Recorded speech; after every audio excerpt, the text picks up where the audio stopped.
Tem coisas na vida que a gente acha que conhece até os ossos.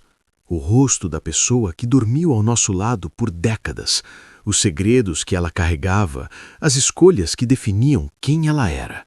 Maria pensava que conhecia Roberto assim, completamente, sem espaços vazios. 43 anos de casamento, né? Dá tempo de aprender até os silêncios. Mas a verdade é que os mortos guardam segredos melhor que os vivos. E às vezes é preciso uma tempestade apocalíptica, uma criança fugindo no meio da noite e um bebê nascendo em circunstâncias impossíveis para a gente descobrir que nunca soubemos coisa nenhuma. Aquela noite em que Maria encontrou a menina desmaiada no galinheiro não foi coincidência. Foi o destino cobrando uma dívida que ela nem sabia que existia, revelando um passado que o marido enterrou junto com a coragem de confessar. Você já parou para pensar que as maiores reviravoltas da vida não vêm com aviso prévio? Elas chegam disfarçadas de emergência, de escolha impossível, de decisão que precisa ser tomada em segundos, mas que vai ecoar por décadas. Maria podia ter ignorado aquele barulho no galinheiro, podia ter chamado as autoridades quando encontrou a menina, podia ter entregado o bebê para o sistema e lavado as mãos. Seria o mais fácil, o mais seguro, o protocolo correto. Mas existe um tipo de proteção que não respeita protocolo. Aquela que acorda no meio da madrugada quando você ouve choro de criança, que faz você arriscar tudo por alguém que acabou de conhecer, que escolhe a coragem mesmo quando o medo grita mais alto. E foi exatamente essa coragem que destampou segredos enterrados na oficina mecânica do marido morto, nas paredes centenárias da fazenda e no coração de uma viúva que descobriu ter sido escolhida para uma missão muito antes de saber que estava sendo recrutada. Essa não é uma história sobre acaso.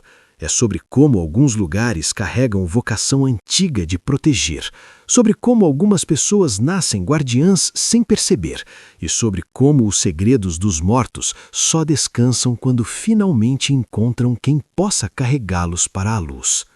Se você acha que sabe onde essa história vai dar, prepare-se, porque quando aquele bebê finalmente nasceu e a verdade sobre Roberto veio à tona, nem Maria, nem a menina, nem ninguém que testemunhou estava preparado para o tamanho da revelação. Algumas verdades não cabem em confissões simples. Elas precisam de tempestades, fugas noturnas e 20 anos de paciência para finalmente fazerem sentido. Maria secou as mãos no avental e olhou pela janela da cozinha pela terceira vez naquela semana. O galinheiro estava quieto demais, aquele tipo de silêncio que faz o estômago apertar, sabe? Não eram as galinhas que incomodavam, mas algo diferente. Um ruído baixo, quase imperceptível, que vinha de lá todas as noites desde segunda-feira. Ela pensou em ir verificar, mas sempre arranjava uma desculpa. O cansaço, a chuva que ameaçava cair, a sensação de que estava ficando paranoica demais desde que Roberto morreu. A verdade é que a gente ignora sinais o tempo todo, especialmente quando a vida já nos ensinou que investigar pode doer mais do que fingir que está tudo bem. Na quinta-feira à noite, a tempestade finalmente chegou com fúria e Maria não conseguiu mais ignorar. O vento sacudia as janelas, a chuva martelava o telhado de zinco como se quisesse acordar os mortos. E lá estava aquele barulho de novo, só que dessa vez mais alto, quase um gemido abafado. Ela calçou as botas de borracha, pegou a lanterna velha que Roberto usava nas madrugadas e atravessou o quintal encharcado com o coração batendo descompassado. Quando abriu a porta do galinheiro, esperava encontrar um cachorro ferido, talvez uma raposa presa. O que ela viu a fez cambalear. Uma menina, não uma jovem mulher, mas uma criança de uns 10 anos, encolhida entre as galinhas assustadas, segurando uma mochila poída contra o peito como se fosse a última coisa que lhe restava no mundo. O rosto da criança estava pálido, os lábios arroxeados de frio, e nos olhos havia um medo tão antigo que parecia ter raízes profundas. Maria se ajoelhou devagar, do jeito que a gente faz quando não quer assustar um passarinho ferido, e foi então que viu o bilhete amassado na mão trêmula da menina. Não era um pedido de ajuda comum, daqueles que a gente vê em filmes. Era algo escrito às pressas, com letra infantil, mas com palavras que nenhuma criança deveria conhecer. Naquele momento, enquanto a chuva continuava caindo lá fora e as galinhas crocitavam nervosas, Maria entendeu que aquele não era um encontro casual. Era o destino batendo na sua porta, exigindo uma escolha que ela não sabia se estava preparada para fazer. E você sabe o que é mais curioso? Às vezes, a proteção que oferecemos a um estranho revela segredos que nem sabíamos estar guardando. A notícia se espalhou mais rápido que fogo em capim seco. Dona Teresa, a vizinha que morava a 2 quilômetros de distância, jurava de pés juntos que tinha visto Maria entrando em casa com uma menina estranha nos braços, toda molhada, no meio daquela tempestade. E sabe como é pequena comunidade rural, né? Cada um conta um conto e aumenta um ponto. Na venda do seu Joaquim, enquanto os homens tomavam café com pão de queijo na manhã de sexta, a história já tinha ganhado 3 versões diferentes. Uns diziam que era uma sobrinha desaparecida, outros apostavam em sequestro, e os mais fantasiosos sussurravam sobre tráfico de crianças. A verdade é que quando a gente não sabe a história completa, a imaginação preenche os espaços vazios e quase sempre preenche com medo. O primeiro a bater na porta de Maria foi o padre Antônio, um homem de coração bom, mas língua frouxa, que vinha oferecer ajuda espiritual, mas na real queria era confirmar os rumores. Maria o recebeu na varanda, firme como uma cerca de aroeira, e disse apenas que estava cuidando de uma criança necessitada. Nada mais, nada menos. Mas isso não bastou para acalmar a comunidade. Surgiram 2 grupos bem definidos: os que queriam ajudar de verdade, levando roupas, leite em pó e cobertores sem fazer perguntas, movidos por aquela solidariedade genuína que ainda existe no interior, e os que queriam denunciar, ligar para o conselho tutelar, para a polícia, porque criança aparecendo do nada é coisa séria, Maria. Você pode estar se metendo em encrenca. A confiança que Maria tinha construído em anos de vizinhança começou a rachar como porcelana antiga. O mais difícil não era lidar com as fofocas.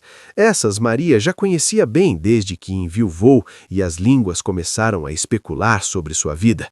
O difícil era entender que, por trás de cada reação, havia um pouco de verdade misturada com projeção. Dona Carmen, que levou um cesto de frutas, tinha perdido uma neta para os serviços sociais anos atrás e via na menina uma segunda chance de fazer o certo. Já o delegado aposentado Maurício, que ameaçava tomar providências, carregava a culpa de não ter investigado direito um caso de abuso infantil no passado. Cada vizinho olhava para aquela situação através das lentes do próprio passado, das próprias feridas.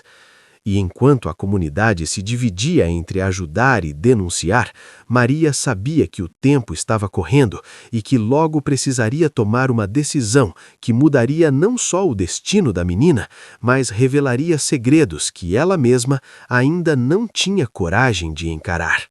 Enquanto a menina finalmente dormia no quarto de hóspedes, enrolada em 3 cobertores e com uma febre que começava a baixar, Maria voltou à sala com a mochila encharcada nas mãos. Ela hesitou antes de abrir. Mexer nas coisas dos outros sempre pareceu uma violação, mesmo quando a intenção é boa. Mas algo dentro dela, talvez aquele instinto maternal que nunca teve chance de florescer completamente, dizia que precisava entender quem era aquela criança e de onde vinha. Quando abriu o zíper, não encontrou o bilhete amassado que tinha visto antes. Encontrou algo muito mais pesado. Um diário de capa azul desbotada, com páginas onduladas pela umidade e uma caligrafia que oscilava entre infantil e surpreendentemente madura.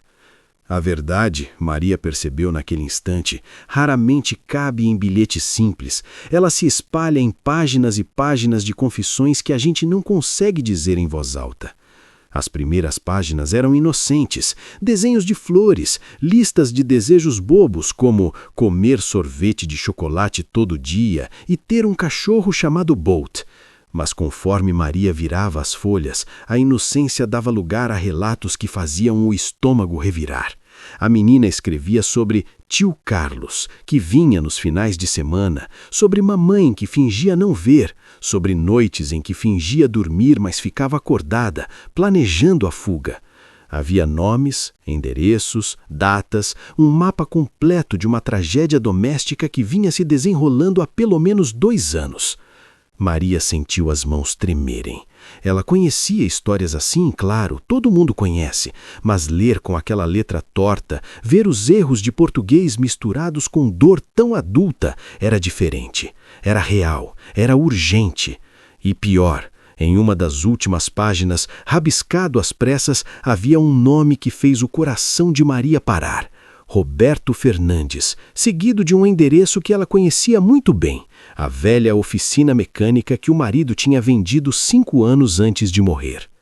Maria fechou o diário devagar e olhou para a lareira apagada, tentando processar a enxurrada de informações. Por que o nome do Roberto estava ali? Que ligação ele poderia ter com aquela menina, com aquela família? A mente dela começou a costurar possibilidades. Talvez fosse só coincidência, talvez a família da menina tivesse levado um carro lá uma vez, talvez... Mas a intuição gritava que era algo maior. Roberto sempre foi reservado sobre o passado, sobre os anos antes de se casarem, sobre alguns favores que fazia para pessoas que apareciam de madrugada na oficina. Maria nunca perguntou muito, porque confiança também é saber quando não cutucar feridas antigas.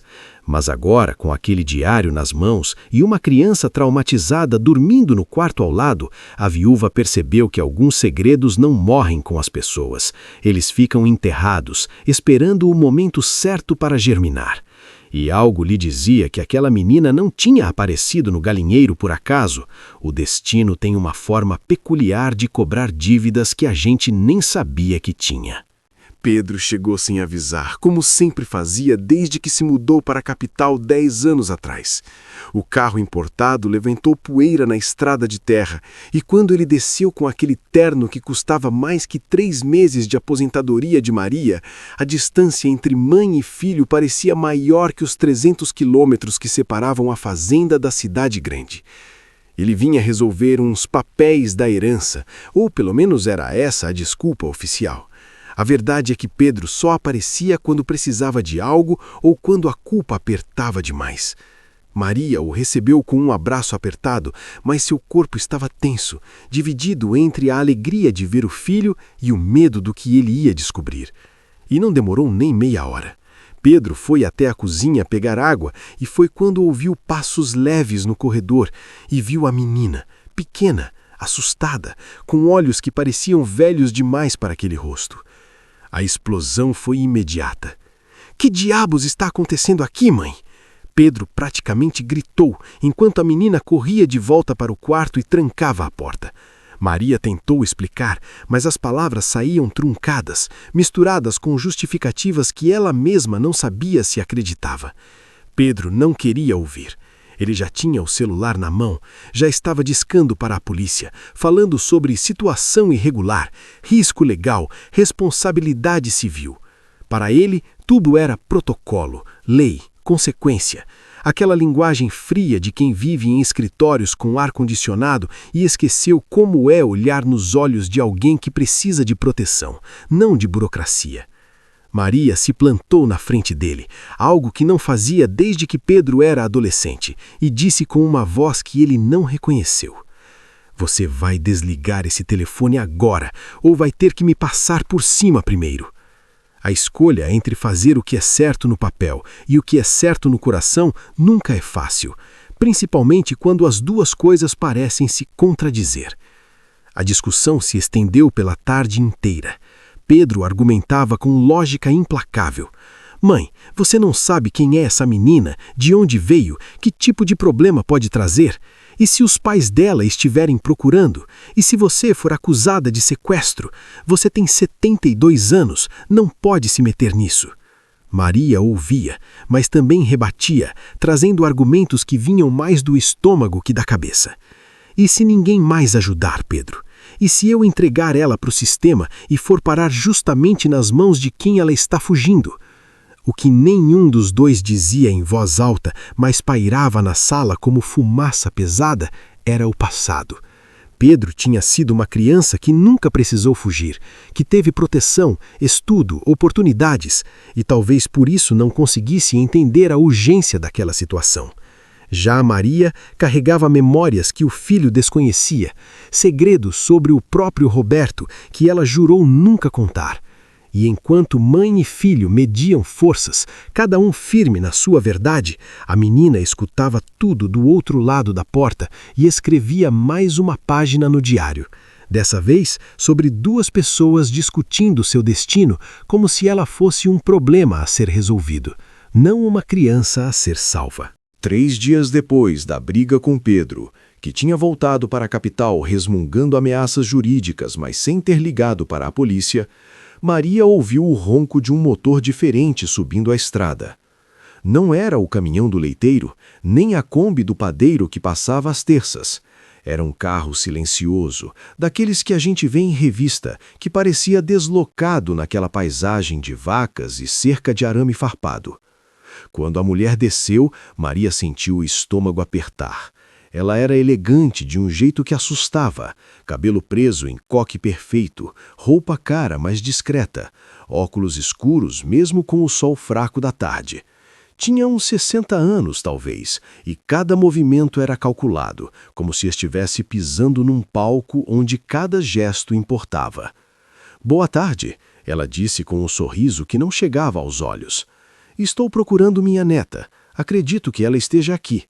Maria sentiu o sangue gelar, mas manteve a postura firme, aquela mesma que tinha usado com Pedro. «Não sei do que a senhora está falando», respondeu cruzando os braços. A mulher tirou os óculos devagar, revelando olhos azuis que pareciam atravessar a alma da gente. «Vamos parar de jogar, Maria Fernandes. Sei que a menina está aqui. Sei que você a encontrou no galinheiro durante a tempestade. Comunidade pequena, as notícias voam, você sabe como é». Ela puxou uma foto do bolso da bolsa de couro, e era ela, a menina, sorrindo numa festa de aniversário, cercada de balões cor-de-rosa. Mas algo na foto estava errado.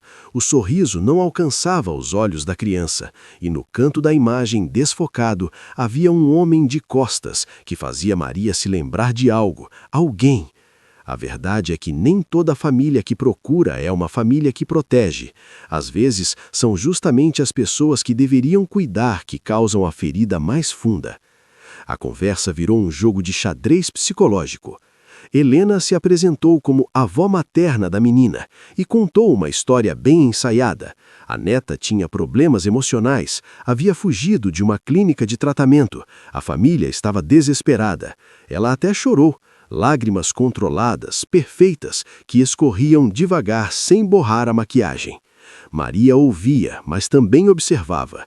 Observava como Helena olhava para a casa com certa ganância, como suas mãos tremiam levemente quando mencionava o pai da menina, como desviava o olhar quando Maria perguntava detalhes específicos.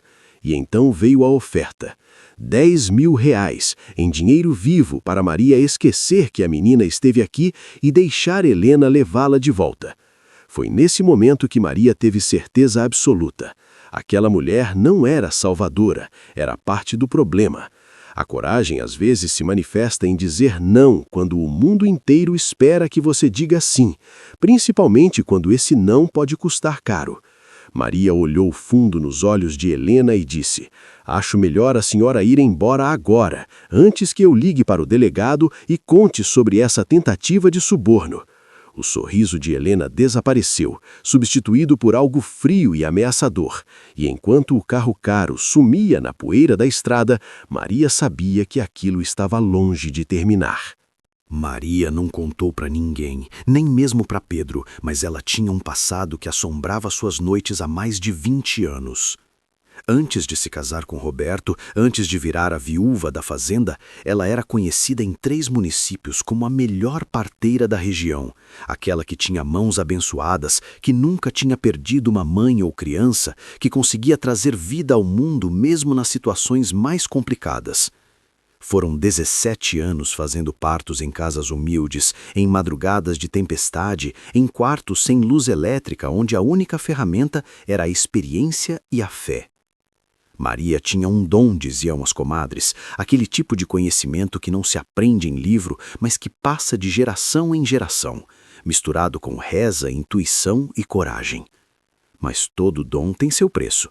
E o dela foi cobrado numa noite de dezembro que ela preferia esquecer, mas que nunca conseguiu apagar da memória.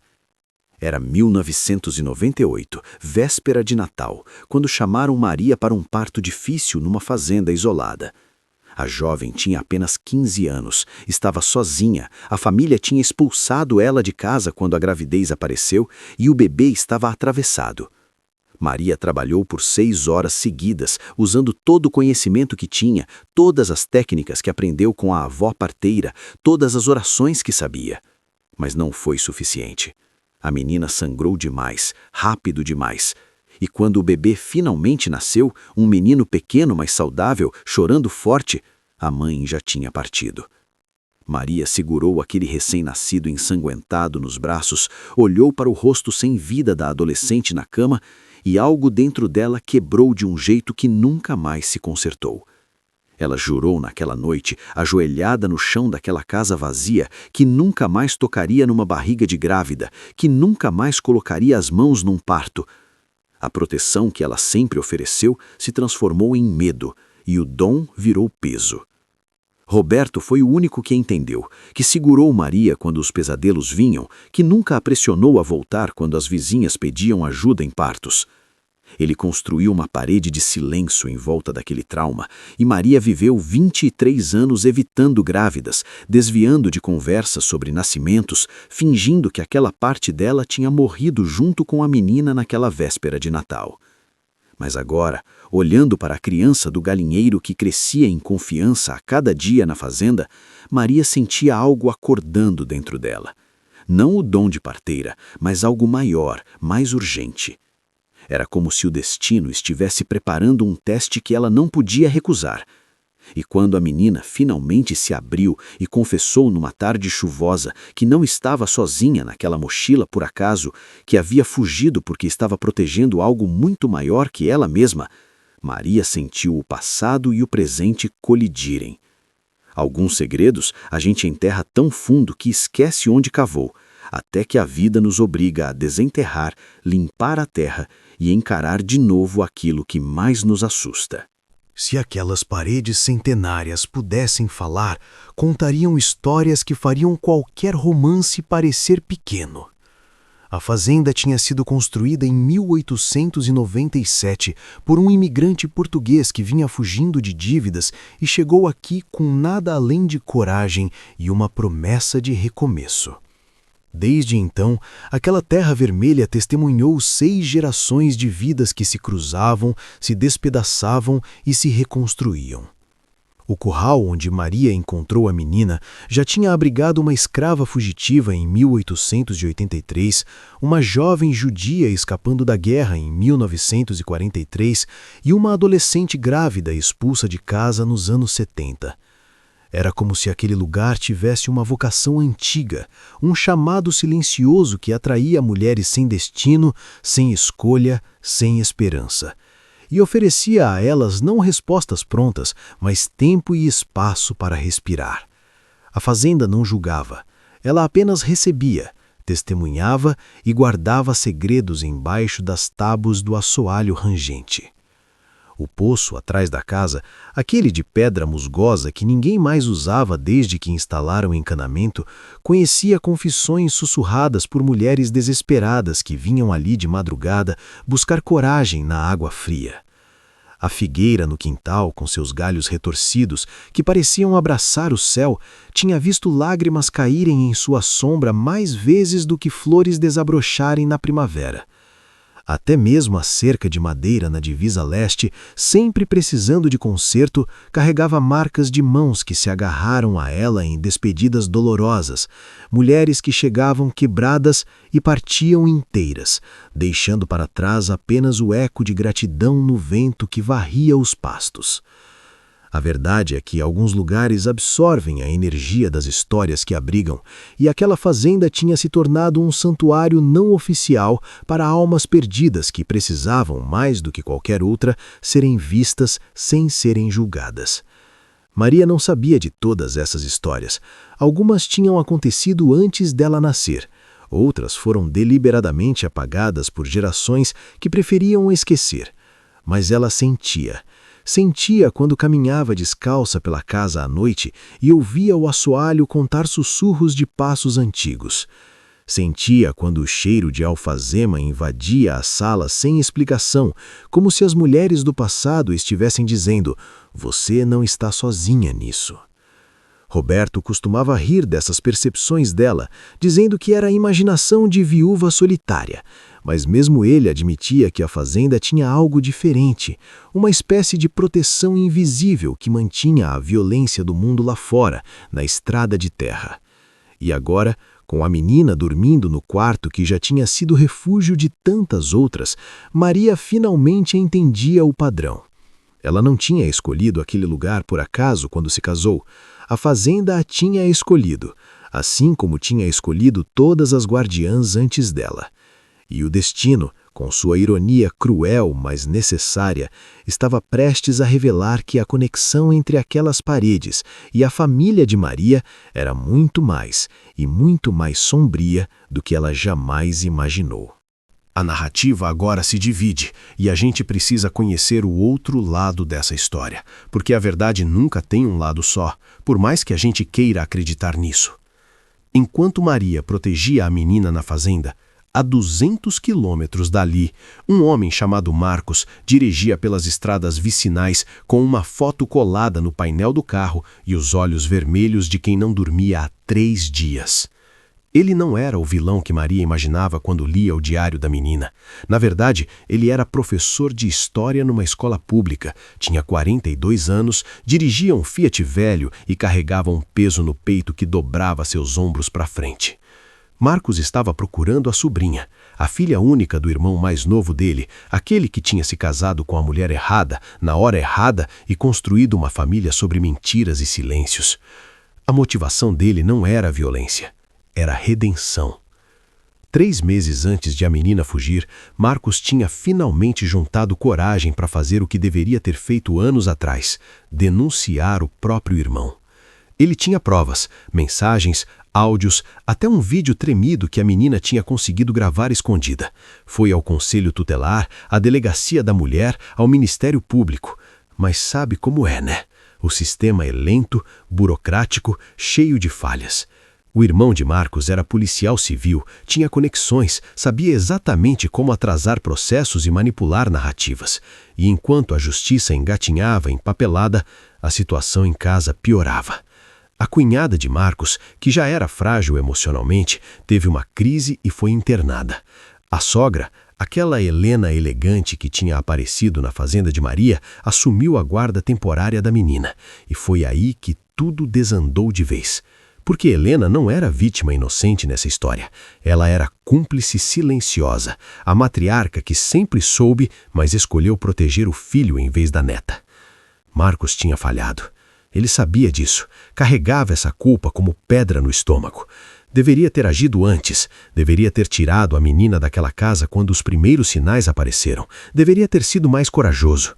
Mas a gente sempre acha que tem mais tempo, que a situação vai melhorar, que alguém com mais autoridade vai resolver, até que um dia acorda e percebe que o tempo acabou e a criança fugiu no meio da tempestade. Agora ele procurava, não para punir ou arrastar de volta, mas para oferecer aquilo que deveria ter oferecido desde o início. Um lar seguro, terapia, escola nova em outra cidade, distância de tudo e todos que causaram a ferida. Ele tinha vendido o carro bom e comprado esse mais velho para juntar dinheiro para recomeçar com a sobrinha. Tinha pedido transferência para uma escola rural, longe da influência do irmão. Tinha preparado um quarto na casa pequena que alugou, com desenhos de princesa na parede, porque lembrava que ela gostava. A escolha entre desistir e continuar lutando por alguém que você ama, mesmo quando tudo parece perdido, define quem a gente realmente é. E Marcos tinha escolhido lutar, mesmo que chegasse tarde, mesmo que a menina não acreditasse mais em homem nenhum, mesmo que Maria nunca entendesse suas verdadeiras intenções. A verdade veio à tona numa manhã de sábado, quando Maria acordou com um choro fraco vindo do quarto da menina. Não era choro de criança assustada ou com pesadelo. Era choro de recém-nascido, aquele som inconfundível que todo mundo reconhece, que ativa algo primitivo no peito da gente. Maria correu pelo corredor com o coração disparado e, quando abriu a porta, a cena a deixou paralisada. A menina estava sentada na cama, exausta, com olheiras profundas, segurando nos braços um bebê minúsculo enrolado numa manta surrada. Não estava grávida. Nunca esteve. O bebê já existia, já tinha nascido, e a menina tinha fugido não de uma gravidez, mas com uma criança recém-nascida que ela protegia como leoa protege filhote. O silêncio que a menina manteve durante todos aqueles dias não era só trauma, era estratégia de sobrevivência, porque revelar o bebê seria revelar algo ainda mais complexo e perigoso. Maria se aproximou devagar, com aquela cautela de quem sabe que um movimento brusco pode quebrar a confiança frágil que levou dias para construir. «Desde quando?»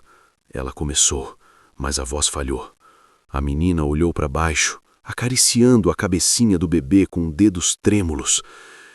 «Ela nasceu na casa da avó Helena faz 8 dias», sussurrou. «Ninguém sabe que ela existe, exceto a avó e ele». Não precisou dizer quem era ele. O medo nos olhos da criança contava toda a história que as palavras não conseguiam formar. O bebê não era dela. Isso ficou claro quando a menina explicou, entre soluços, que era a irmã mais nova, filha da mãe que estava internada e do pai que... Maria sentiu náusea subir pela garganta. Aquela criança de 10 anos não tinha fugido para salvar a si mesma, mas para proteger a irmã recém-nascida de um destino que ela conhecia bem demais.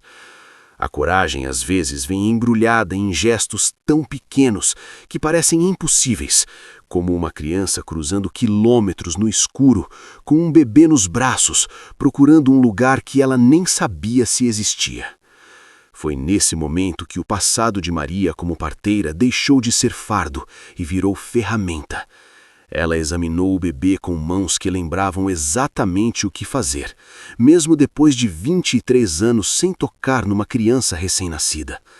A menina estava desidratada, mas saudável, tinha uns 8 dias mesmo, e havia sido cuidada com um amor desesperado e improvisado.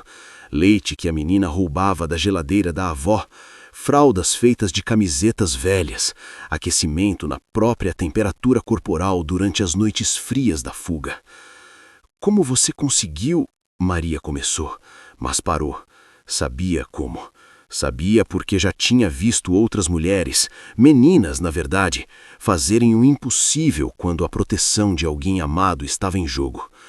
Enquanto trocava a fralda improvisada e preparava uma mamadeira adequada pela primeira vez em mais de uma semana para aquela criaturinha, Maria entendeu com clareza cristalina. Aquela fazenda, aquela vocação antiga de abrigar mulheres perdidas, não tinha trazido uma refugiada, tinha trazido 2. E o segredo que Roberto carregava, aquele nome no diário, a oficina que ele vendia para pessoas que apareciam de madrugada, tudo estava prestes a se conectar de uma forma que faria o chão tremer sobre os pés dela. O carro parou na frente da fazenda, levantando aquela poeira familiar que Maria reconheceria em qualquer lugar do mundo.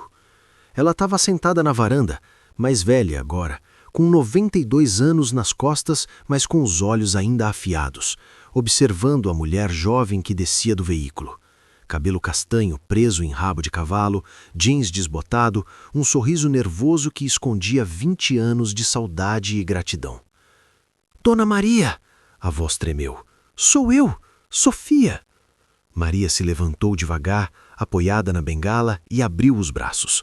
O abraço foi longo, daqueles que curam feridas que nem sabíamos que ainda sangravam. Sofia tinha voltado.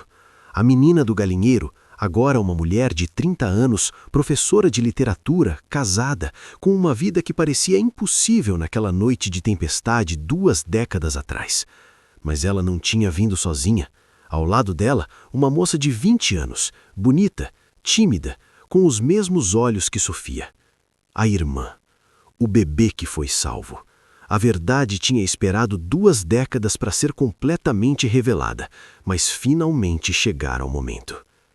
As 3 se sentaram na mesma mesa de madeira onde Maria costumava servir café com brua, e foi ali que Sofia contou a história completa, preenchendo os espaços vazios que Maria nunca tinha conseguido juntar sozinha. Depois que Marcos finalmente encontrou as meninas na fazenda, uma semana após a fuga, guiado por uma pista que o padre Antônio soltou sem querer, ele não chamou a polícia como Pedro queria. Ele se sentou com Maria, mostrou documentos, provas, explicou tudo. Juntos, eles construíram um plano. Marcos assumiria a guarda legal das 2, mudaria de cidade, mas Maria seria a avó honorária, o porto seguro para onde elas sempre poderiam voltar. O pai biológico foi preso 6 meses depois, não pelo abuso, porque o sistema falhou de novo, mas por corrupção policial em outro caso. Helena nunca mais apareceu. Dizem que se mudou para o sul e morreu sozinha anos depois. A mãe das meninas se recuperou lentamente e hoje vive numa casa assistida. Tem dias bons e ruins, mas consegue sorrir quando as meninas a visitam. E Roberto? O segredo de Roberto finalmente fez sentido quando Sofia abriu a mochila velha, a mesma de 20 anos atrás, guardada como relíquia, e entregou a Maria um envelope amarelado. Dentro havia uma carta que o marido tinha escrito 3 meses antes de morrer, para ser entregue caso alguém da família do Carlos vier procurar refúgio. Carlos era o pai de Sofia, o policial corrupto, mas também tinha sido amigo de infância de Roberto. Décadas atrás, quando Carlos começou a mostrar sinais de violência, Roberto tentou intervir, ofereceu ajuda, até deu dinheiro para a primeira esposa dele, mãe de Sofia, fugir, mas ela foi encontrada e convencida a voltar. A culpa comeu Roberto por dentro durante anos. Na carta, ele confessava tudo a Maria. Os favores noturnos na oficina eram para mulheres fugindo de violência doméstica, inclusive algumas da família de Carlos. Ele tinha transformado a fazenda num ponto seguro da rota de fuga sem que Maria soubesse completamente, preparando o terreno para que, se um dia uma criança daquela família aparecesse, ela tivesse escolha de proteger ou não. O destino tinha honrado o último desejo de Roberto, mesmo ele não estando vivo para ver. E enquanto o sol se punha sobre a fazenda centenária, tingindo tudo de dourado, 3 gerações de mulheres, Maria, Sofia e a irmã, brindaram com limonada caseira, não ao sofrimento que passou, mas à coragem que salvou, à proteção que transformou e aos segredos que, quando finalmente revelados, libertam. Então me diz uma coisa, se você estivesse no lugar de Maria, teria tido coragem de abrir aquela porta do galinheiro na tempestade? Teria arriscado tudo? Sua paz, sua segurança, até sua relação com o próprio filho para proteger uma criança que você nem conhecia? A maioria de nós gosta de pensar que sim, que faríamos a coisa certa quando a hora chegasse. Mas a verdade é que coragem não é sobre o que a gente pensa que faria, é sobre o que a gente realmente faz quando o medo aperta, quando as consequências são reais, quando ninguém está olhando para aplaudir. Maria não era heroína de filme, não tinha superpoderes, não era mais forte ou mais sábia que você. Ela era só uma viúva de 72 anos que escolheu ver uma criança em vez de um problema, que escolheu confiar na própria intuição, mesmo quando o mundo todo dizia para fazer o contrário. E aqui vai a pergunta que realmente importa. Quantas Sofias passam pela sua vida sem que você perceba? Quantos sinais você ignora porque investigar dá trabalho, porque se envolver complica, porque ajudar de verdade exige mais do que curtir um post nas redes sociais?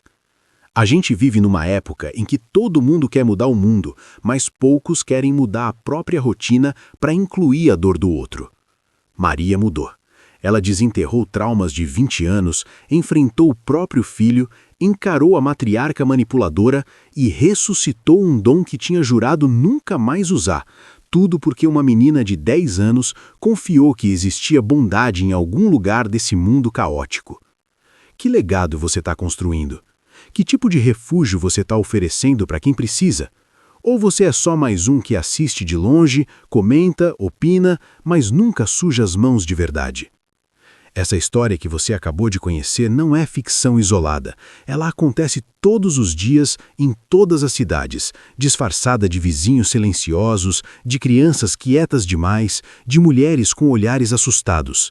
A diferença entre tragédia e redenção muitas vezes é uma pessoa disposta a agir, a perguntar, a abrir a porta mesmo quando está chovendo. Então eu te desafio, saia dessa tela e olhe ao redor.